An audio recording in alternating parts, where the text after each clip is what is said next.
Sunday, everyone! Welcome to Sunday School!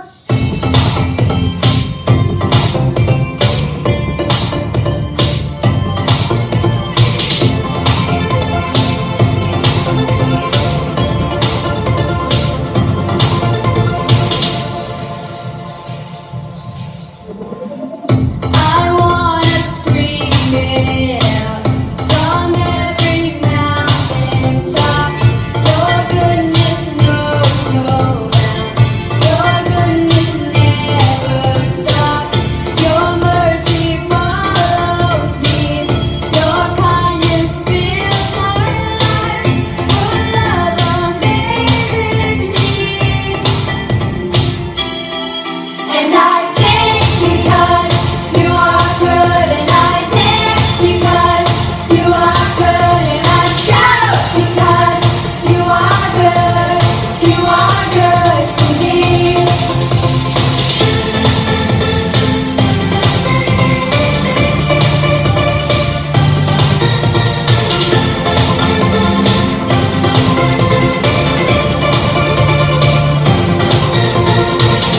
Nothing and no one comes anywhere close to you. The earth and oceans deep only reflect His truth.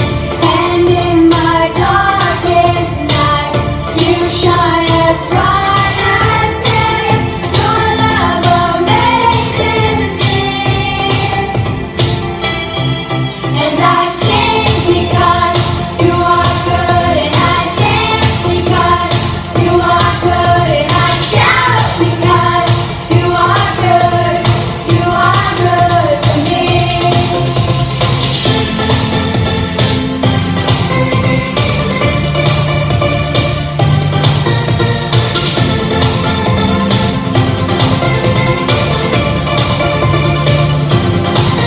With a cry of praise, my heart will proclaim, you are good, you are good. In the sun or rain, my life celebrates, you are good, you are good. And I sing because you are good, and I dance because you are good, and I shout because you are good to me. And I sing because you are good, and I dance because you are good, and I shout because you are good to me.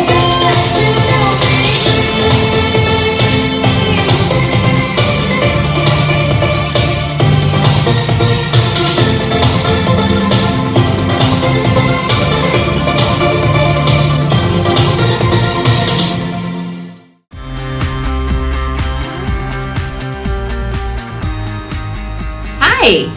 Today, I want to tell you about a really brave woman, and her name is Rahab.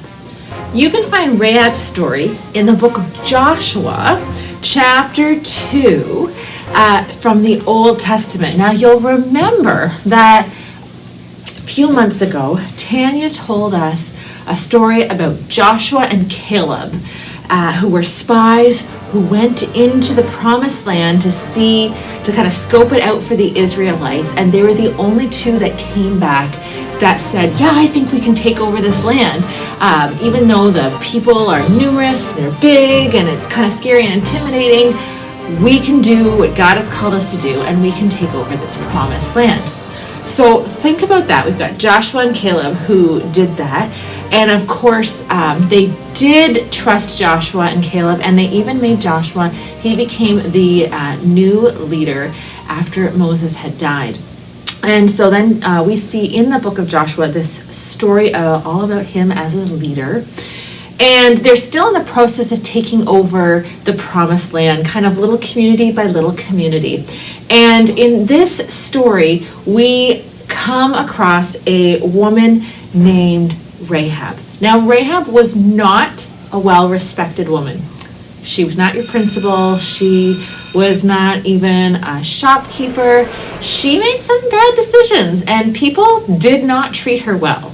It's kind of crummy, right? So she's not really like, she doesn't appear to be the hero of this story, and yet she is.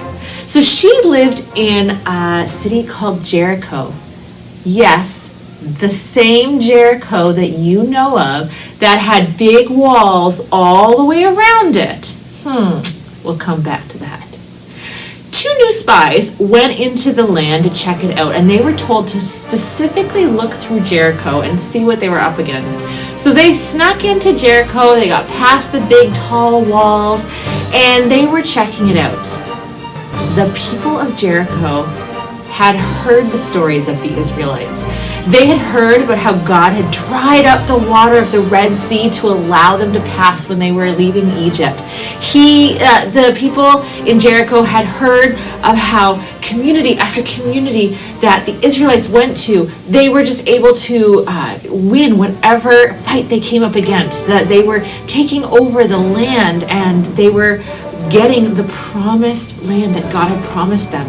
And so the people of Jericho were afraid because they knew that these Israelites were going to win if they came up against them. So they were so afraid, and they had heard about these spies that had gone in, and so they had sent people out looking for the spies. They wanted to try and get a leg up. Now,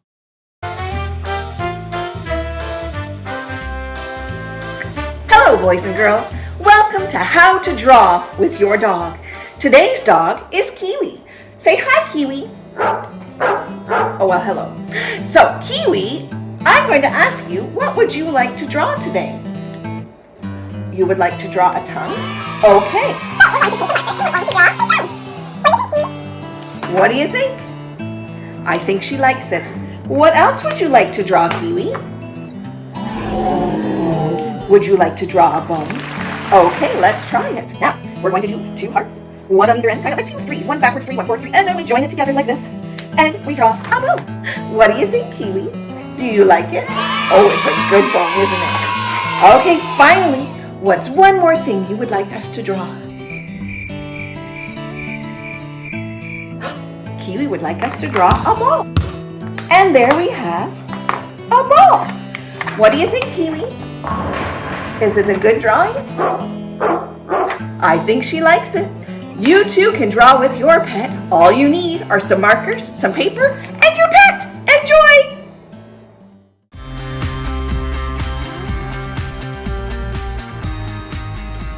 Now, the spies, they came to Rahab's house. And Rahab let them in. And not only did Rahab let them in, but Rahab decided that she wanted to take care of these men. So the men that were out looking for the spies came and they knocked on Rahab's door, and they were like, "We know those 2 spies came into your house. Give them to us." And Rahab said, "Well, they were here. I didn't know where they were, and they've gone." So the men went looking for the spies somewhere else, and Rahab had hid the men upstairs. So she went up to them and she said, "Okay, I've sent them away, but it's not going to be long and they'll be back. We need to get you out of here." And so the spies were so thankful to Rahab. Why did Rahab do that? Well, Rahab had heard the stories too. And instead of being afraid of the people of the Israelites, Rahab decided that she was going to recognize God's power. She said, "I know that God is with you." And so she wanted to honor these Israelite spies. So she decided to help these Israelite spies escape, and she gave them a plan. The Israelites were able to escape, but before they did, they wanted to thank Rahab for her graciousness, that she took care of them, she hid them, protected them, helped them to escape.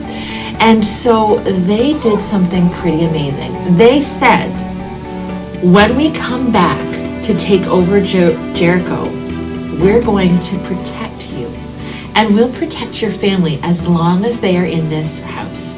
So you need to bring your family here, and if they are here in this house, we will protect them. No one will be harmed, we promise you. And this is how we'll know which home to protect. You're going to take a scarlet cord and you're going to hang it out your window. Now, scarlet's like red, and I have some red yarn here. A cord is like a big rope, and I didn't have rope, but I have this yarn. So she took a scarlet cord and she hung it out her window.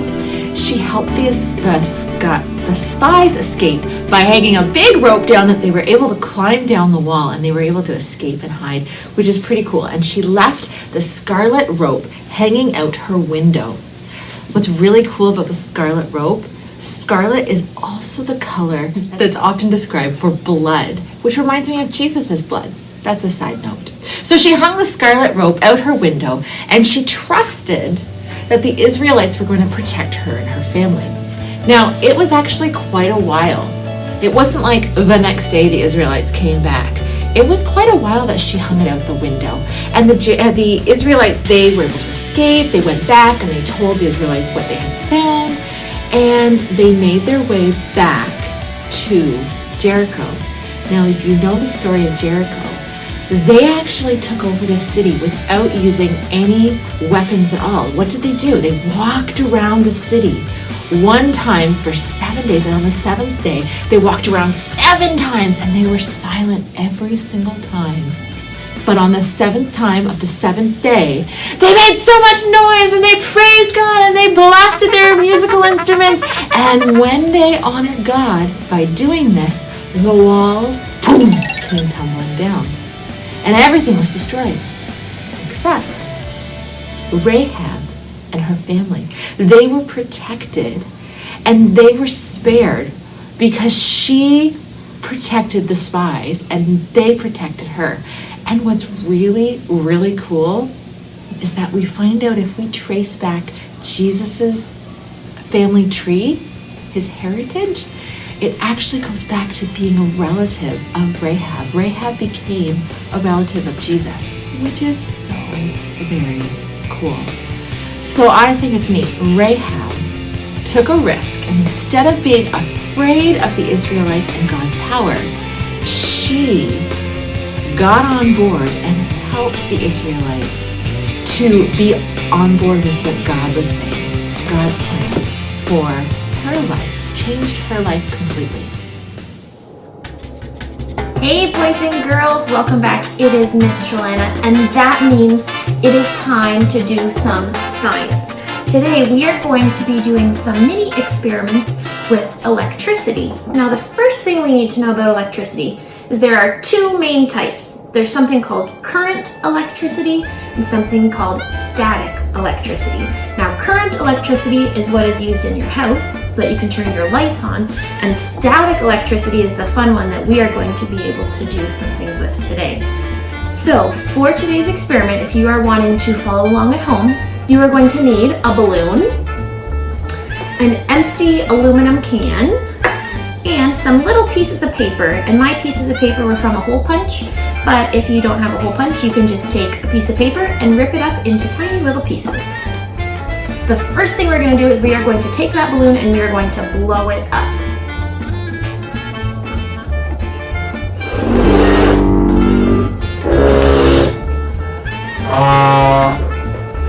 Once you've blown it up, you're going to tie it in a knot. You might need your parent or guardian to help you with this part, and that's okay.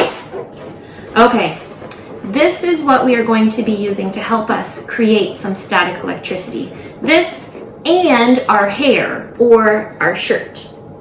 So the first thing that we are going to do is we are going to see if we can make this balloon stick to our wall without using any glue or tape. We're not going to put glue or tape on our wall, but we're going to use static electricity to try to make it stick to a wall in our house. So you're going to take the balloon and you're going to rub it in your hair if you're brave, because your hair, you'll see in a minute, my hair is going to look pretty crazy from all of the electricity that we're creating. So I'm going to take it. My hair's starting to look nice. Oh, it's probably sticking to the balloon. That's a good sign it is working. Okay, I'm gonna rub it. Oh, I can hear it. I hear little static shocks. Okay, after I rubbed it for a bit, not only does my hair now look really nice, I'm sure, I'm going to see if I can stick it to the wall. Okay. Let's see if it's gonna work. Look at that. We have made a balloon stick to the wall, and we have not used glue or tape or anything else. We are just using static electricity to make the balloon stick to the wall. That is pretty cool. And we have some nice hair to go along with it. Okay, I'm gonna take my balloon off. You can try that one at home. See if you can get it to stick to a wall around you. The next little experiment that I'm gonna do is I'm gonna take my balloon and I'm gonna take my little pieces of paper and I'm gonna spread my pieces of paper out on the table for this one. We're gonna see what happens. Okay, let's see. Oh, do you see what's happening? Look at all the paper that I picked up, and I didn't even touch it. Ooh, pretty cool. Getting it off the balloon is the hard part now. Ooh, we made a little bit of a mess, but that's okay. And for the last mini static electricity experiment that we are going to do, we are now going to use our empty aluminum can. I'm going to lay it down on the table. Okay, and again, I'm going to take my balloon and I'm going to, oh, I still have some paper stuck on it. I'm going to rub it through my hair to get it nice and charged, and then I'm going to bring it towards the aluminum can. So we're gonna get it nice and charged.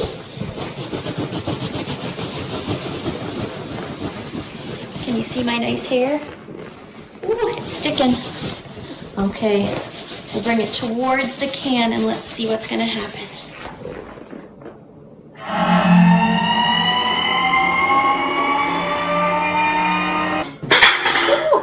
I rolled it right off the table. So I hope you are able to do some of these fun mini experiments at home. All you really need is a balloon. The balloon is going to be your best friend for this one, to do all of these experiments. And if you do them, please take a photo or let Miss Tanya or myself know, because we love to see all of the experiments and things that you all get up to at home as well.